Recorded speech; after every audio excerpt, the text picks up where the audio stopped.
Hi, I'm going to talk about Dotstorming within Google Slides and how to utilize this template. And so basically, when your participants come, they have the ability to create a dot. I have video here on how to go about creating that dot. I also have my video here that we're making right now. I'll put it right here on how to utilize this in case you need it. If you don't need this slide, you can always just delete this slide by clicking on it and hitting backspace, and then it goes away. If you ever need it back again, you can hit the down arrow and your instructional videos will be resting right there. Just keep in mind, in order to watch these videos, you need to put it in present mode in order to actually see them. So when your students participate, what they'll need to do is they'll first need to make a dot, and I showed how to do that. If you don't want to go through the picture process, you could have them just make a circle and put their initials in it. That'd be probably a faster way to do it, but this is just a fun way to do it. They take their selfie and make it into a circle, and then what they'll need to do is they'll need to copy it. So I'll hit Control C here, and the other option is to just two-finger click on it or right-click on it and hit copy. Either way works.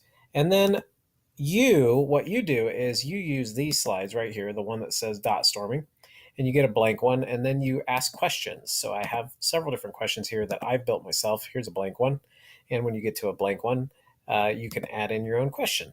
And a fun way that you can do this is that you could have students come in and type their own answers directly in here. So you could have them write directly on here and say things like Pizza King or okay. And then once they have different options in there, then they take their vote and they paste it in. So they can paste in a couple of different ways. They can two-finger click and hit the paste button, or they can just hit Control V, paste it in, and move their vote. Now, however you want to do this, if you have a large group of students, you may want to just give students one vote.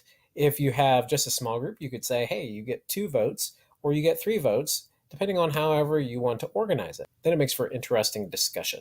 And so you as the teacher, just make your slides the way you want by clicking on the down arrow, choosing a Dotstorming slide, and then adding your question, and allow students to go in and add these. Now, if you don't want to have students come in and add these, then you could just add the different choices to vote on, but it is more meaningful for the students to do it themselves. Now, in order for students to participate in this, you need to give them right access. So if you are not using Google Classroom, you would need to be able to share this directly with them, put in their email address. If you have Google Classroom, the simple way to do it is to create an assignment and make it that each student gets a copy.